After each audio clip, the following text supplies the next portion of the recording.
cut off the head of the snake, the U.S. Department of Education. But I'm going to tell you what, if I'm your president, we're going to shut down the federal Department of Education. Everywhere you look, conservatives are attacking pretty much every aspect of life in America, from books, to trans kids, to common sense gun control, to access to healthcare for all. But there tends to be one central theme and one central goal to the Republican agenda, something all their activities coalesce around, but it isn't very obvious until you start looking for it. Republicans are after public education. Whether they're attacking critical race theory, books about gay kids, sex education, gun reform, trans kids playing in sports, or COVID closures and restrictions, the battleground tends to center around not just kids, but kids in schools, and what those schools are or aren't allowed to do. They do this under the guise of parents' rights, but the reality is that this fight in our schools has been manufactured for decades. Really, for centuries, we've known that education of young children can determine the outcome of a society. And during the 20th century, Republicans honed in on that for their own political agenda, and the attack on our schools has only gotten stronger with the Trump presidency and COVID pandemic, with teachers stretched to the brink and quitting in record numbers. When you create a battleground where kids are supposed to have calm, focused learning, and you treat the people who are supposed to be doing the teaching like monsters or conniving criminals, that doesn't create a great work environment.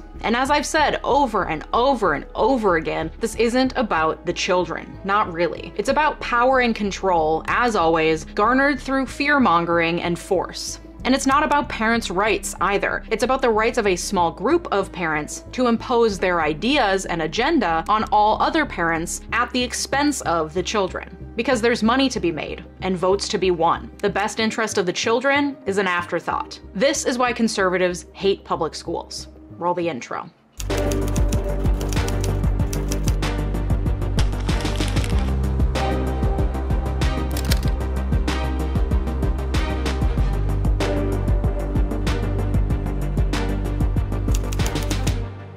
My partner on today's video, Warby Parker. You know them, you love them. They are there for you for all of your eye needs. Contact lenses, glasses, sunglasses, even eye exams, and they have 190 retail locations throughout the United States. But you don't even have to go anywhere to try anything on. You can try their free at-home try-on kit to get 5 glasses to try on for free at home. They send you the box, the return shipping label, and it's super easy. There's no obligation to buy, and you can try on whatever frame you want. Plus, you get to save 15% if you buy 2 or more sunglasses or eyeglasses today. I got my at-home try-on kit, so let's try out some glasses, shall we? These are described as smoky pearl tortoise, which I really like. They're thick, they're bold. You love to see it. These are the Reynas. And I love a clear moment, but there's like, it's a little smoky, which I think just adds a little class to it. These are the Haskells in camel. Again, a little translucent, but with the brown, it just feels elevated.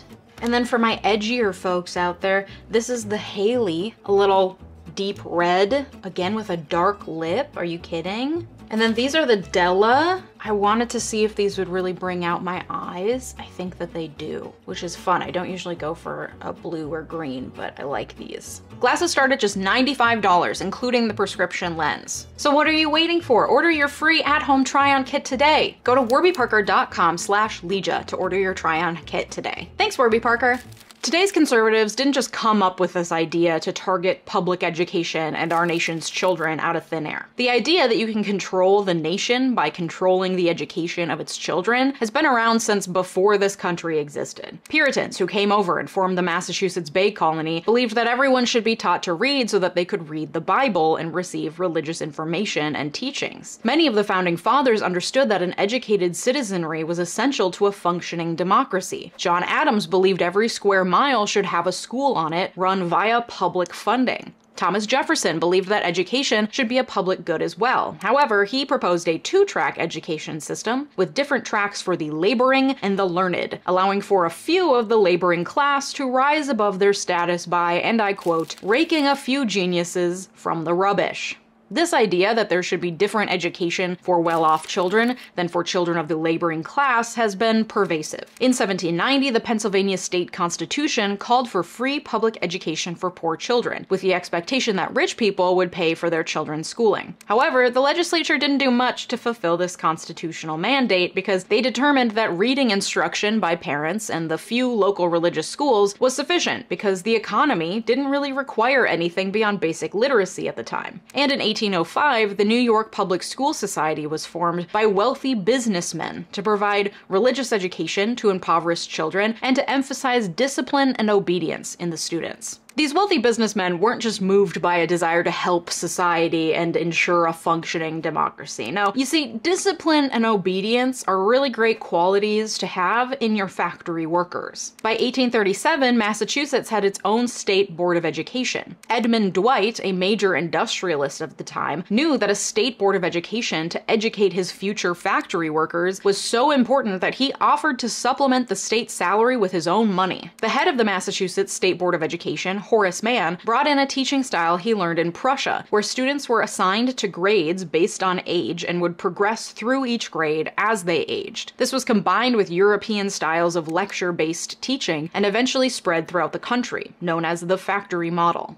By the mid-1800s, immigrants were flooding the United States from places like Ireland and Italy, creating a large population that adhered to Catholicism and had major cultural and linguistic differences. So in 1851, the state of Massachusetts passed the first compulsory education law. But again, this wasn't because of a charitable desire to help students in Massachusetts succeed. It was explicitly to ensure that the children of poor immigrants got civilized and were taught to be obedient and restrained to avoid social upheaval and so that they would be good factory workers. On the federal level, in 1864, Congress made it illegal for Native Americans to be taught in their native languages. Native children as young as 4 years old were taken from their parents and sent to Bureau of Indian Affairs off-reservation boarding schools, with the official goal to kill the Indian to save the man, another attempt at civilization. After the Civil War, Reconstruction in the South led to the creation of 1,000 schools to educate black children. By the end of 1865, over 90,000 formerly enslaved people were enrolled in those schools. Almost all new public schools in the South were segregated, and when conservatives came to power in the South in the late 1870s, public school funding was sharply cut.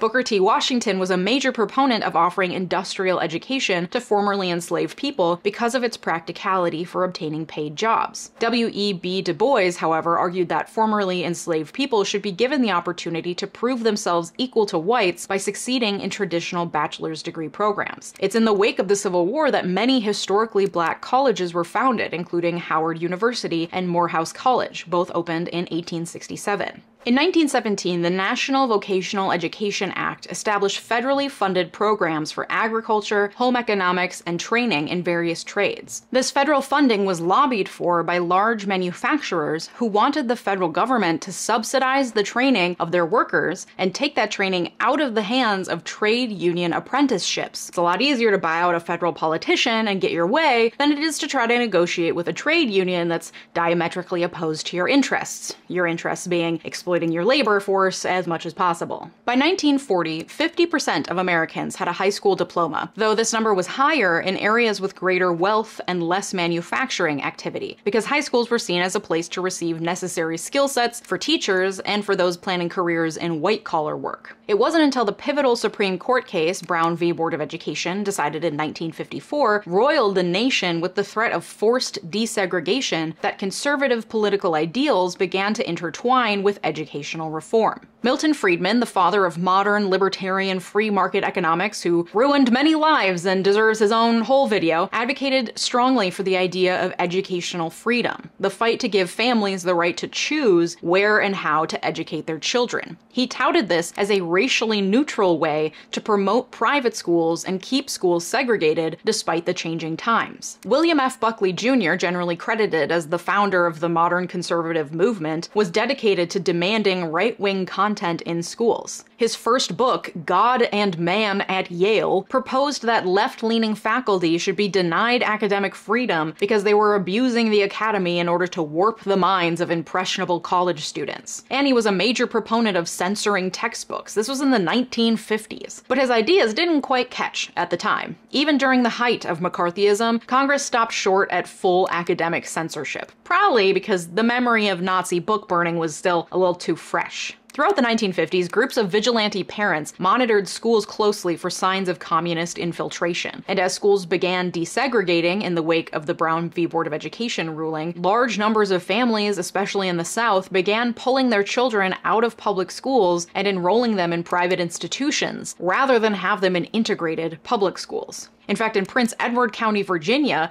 officials decided to fully close down all public schools rather than integrate them. White students attended private academies, and black students had no schools to attend for the next 5 years until the Supreme Court ordered the county to reopen its schools on a desegregated basis in 1964. That same year, the Civil Rights Act of 1964 was adopted. Title IV authorized the federal government to file school desegregation cases to force schools to integrate. In 1971, in an effort to further integrate stubbornly segregated schools, the Supreme Court approved busing, magnet schools, and compensatory education as appropriate remedies to further improve desegregation efforts. Forced busing became the main means by which integration was attempted. This required students to be transported to schools within or outside their own school districts to try to rectify racial segregation. This was necessary because of the pervasive and often state-imposed housing segregation that had been manufactured for decades at that point. Turns out you can't just say, well, schools are desegregated now and magically everything will be equal, especially when you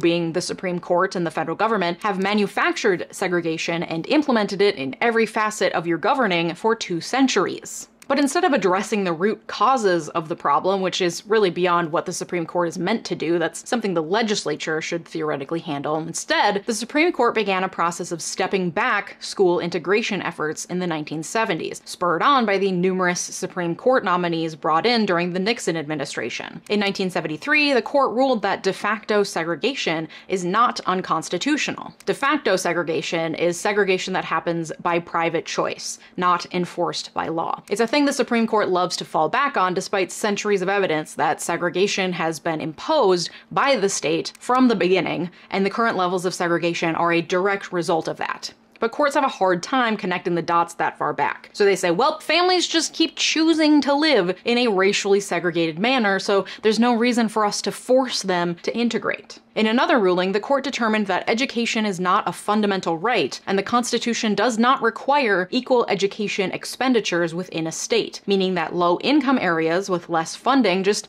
had to suck it up, because under the Constitution, they weren't guaranteed equal school funding to their wealthier counterparts. And in 1974, the court ruled that schools could not be forcibly desegregated across school districts, locking students of color in inner-city districts so they could never infiltrate the wealthy suburban districts. And this combination of school desegregation efforts, despite their lax enforcement and dismal results, with other rulings in the 1970s barring religion and prayer in public schools, it got evangelicals riled up. As Republicans became the party of conservatism and white Christian values, the white evangelicals flocked to the party in droves. And then came, yes, you guessed it, Ronald fucking Reagan, because it always comes back to him somehow. His administration published a report called A Nation at Risk, which inaugurated the modern education reform debate. That report concluded the educational foundations of our society are presently being eroded by a rising tide of mediocrity that threatens our very future as a nation and a people. What was unimaginable a generation ago has begun to occur. Others are matching and surpassing our educational attainments, going on to call the danger of other nations surpassing our educational achievements as unilateral educational disarmament. This wasn't the first time that US education and advancement had been tied to national security. The space race during the Cold War is a prime example of the origins of this idea, but we won that space race. This was the first time we were told that we were falling behind.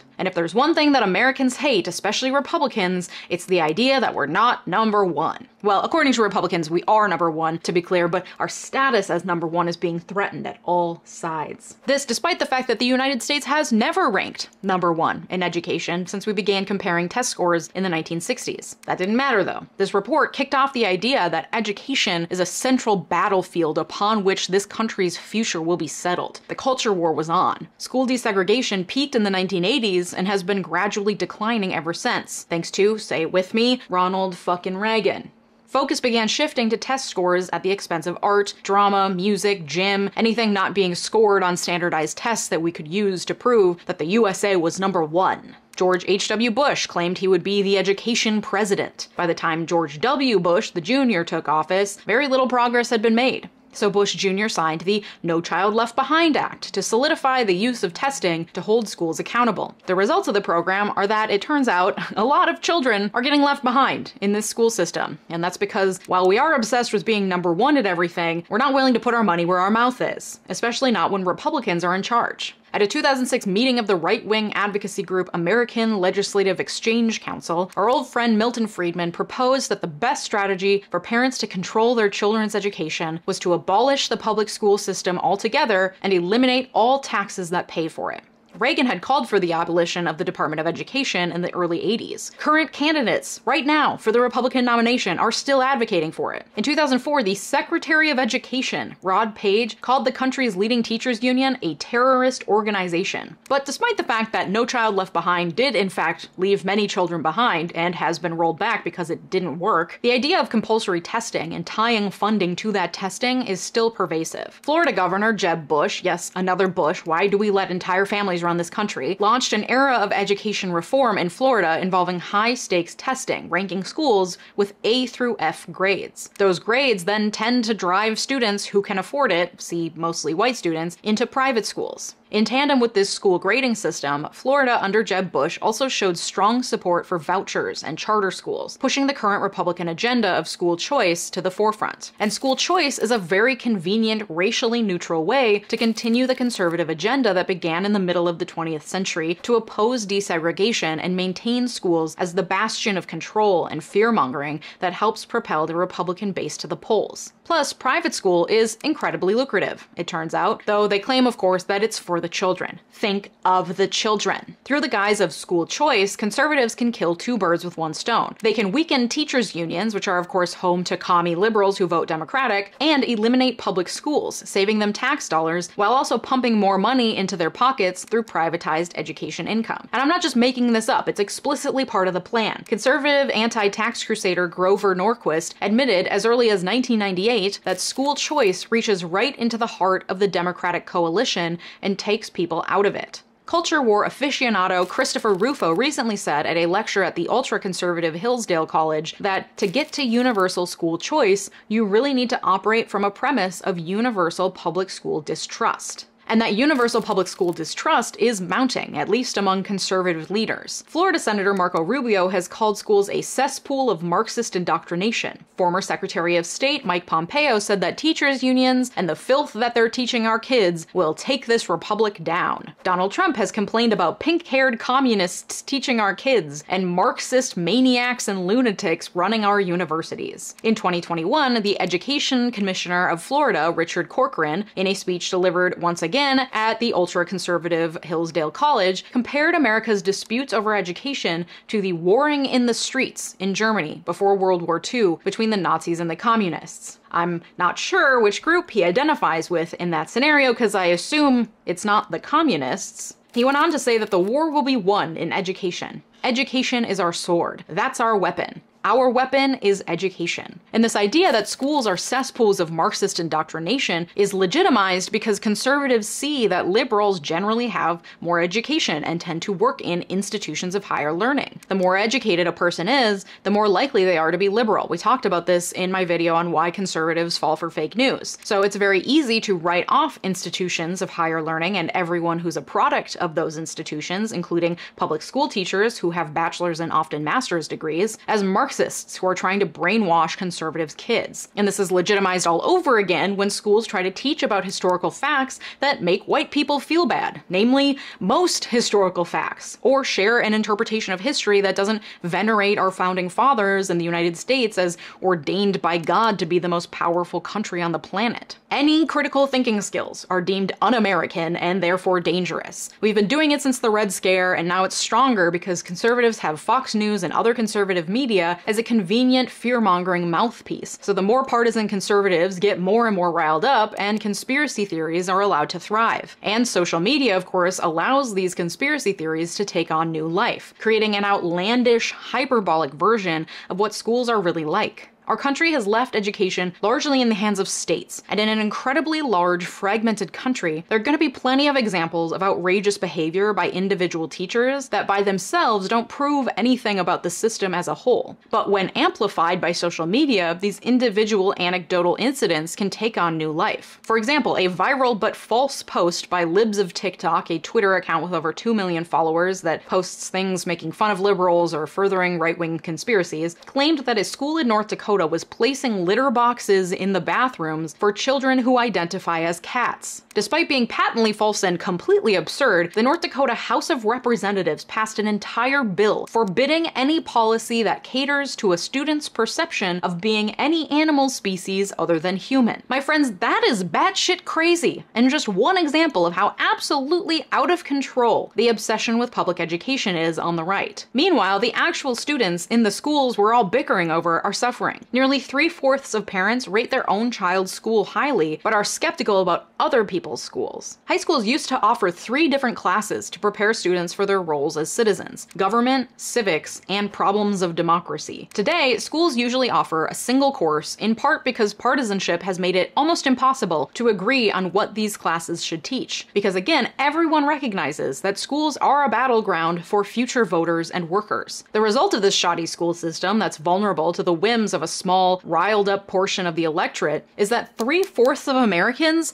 can't identify the 3 branches of government. 3/4, 75%. They're the judicial, legislative, and executive branches, for the record. If you'd like to learn more about the Constitution and what it says and what it actually means, sign up for my brand new, totally free 2-week course called Smartass Civics. You'll get daily constitutional info delivered straight to your inbox in bite-sized, easy-to-follow pieces, because I guess our school system just dropped the ball on that one. Link in the description. As I've said, the people who are benefiting most from this instability and infighting certainly aren't the kids we're supposed to be educating and preparing for life. It's the people who are set to make the most money if public education is taken off the table, like in places like Florida, where Ron DeSantis is continuing Jeb Bush's legacy of public school infiltration, using somehow more unhinged tactics like banning books and passing Don't Say Gay bans. And these bans and laws have a chilling effect on liberal teachers, which is entirely the point. DeSantis also held voluntary training sessions for civics teachers, luring them with a $700 stipend and a chance to win $3,000 if they completed an online course. The sessions were reportedly developed by that incredibly conservative college, Hillside, and had a distinctly conservative slant, according to many attendees. And remember the other week how we talked about how money is ruining democracy? Yeah, that's also true in school board races across the country. In response to the New York Times 1619 project, which created curriculum for teaching about slavery and American history, Trump created the 1776 project, basically to reinforce the teachings of our founding fathers as godlike figures and the United States as infallible and always on the right side of history. And the 1776 Project PAC, because of course it has a PAC, is at the center of the conservative effort to control education at a local level. The 1776 group PAC donated tons of money to local school board races, elevating conservative majorities to office in dozens of school districts across the country, leading many of those newly empowered leaders to fire superintendents and enact sweeping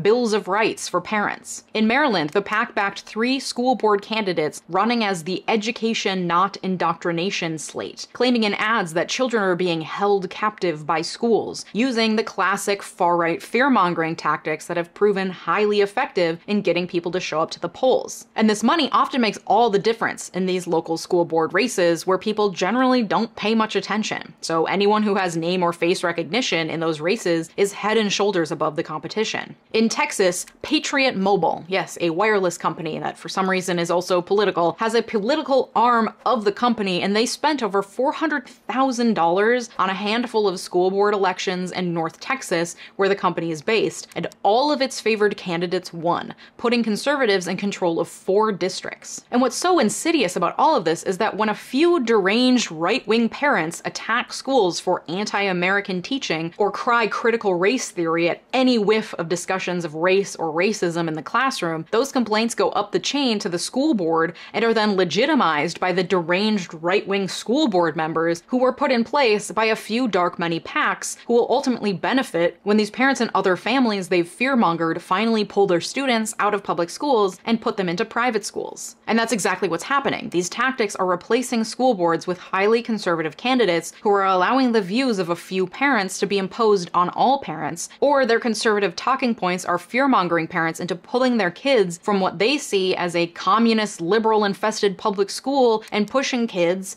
mostly white kids, wealthy kids, into a privatized system of education. And this is the whole point. Republicans, at least Republican leaders, are on a crusade in favor of school choice, and one of their favorite weapons is school vouchers. According to the National School Boards Association, school vouchers are education tax dollars that are diverted from public schools to help subsidize the tuition of private and religious schools. They take tax dollars and give it to individual families and students to help them fund their education however they see fit outside of public schools. The idea of school vouchers was first introduced in Wisconsin in the 1990s, but they were seen as a way to provide disabled students with the funds to secure schooling at a specialized institution that was better suited to fit their needs. This idea was of course co-opted by conservatives as a means to take tax dollars and reroute them into private institutions. They did it with the prisons, why not do it with the schools? School vouchers have since become the rallying cry behind the school choice movement, providing families, often already well-off families, with tax dollars to subsidize their child's private school tuition instead of keeping those tax dollars in the incredibly underfunded public school system. This is especially problematic in areas where funding for public schools is extremely limited, leading to lower quality of education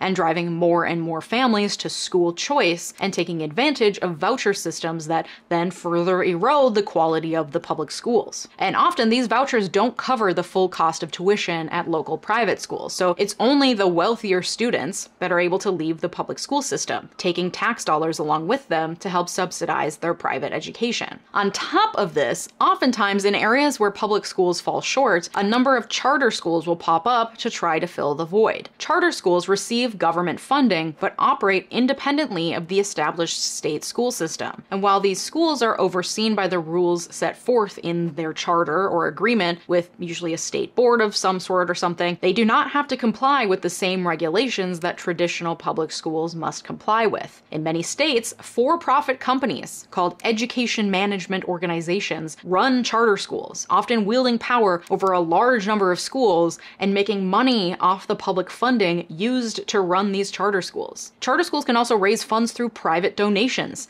and philanthropists love this. Take money and power out of the hands of the state and look good and charitable while doing it? Sign me up! Betsy DeVos and family are major donors to charter schools. A 2017 study by Stanford University's Center for Research on Educational Outcomes found that students in charter schools managed by for-profit companies performed markedly worse compared to their peers in charters run by nonprofit groups and in public schools. And nowhere is this more evident than in Florida, where vouchers have led poorer students who were promised a better education into enrolling in low-cost, low-quality charter schools in abandoned strip malls that go out of business with little or no warning. Because Republicans are now in charge of local school boards and in charge of the organizations that create charter schools, they've ensured that there is little to no oversight over many charter schools, under the theory that this lack of oversight will foster innovation in teachers. But in reality, it allows for these underperforming charter schools to continue to grow and turn a profit. In Ohio, after a decade of GOP leaders siphoning off public school funding and directing it towards politically connected charter schools, state education rankings have fallen from 5th in the nation to 31st.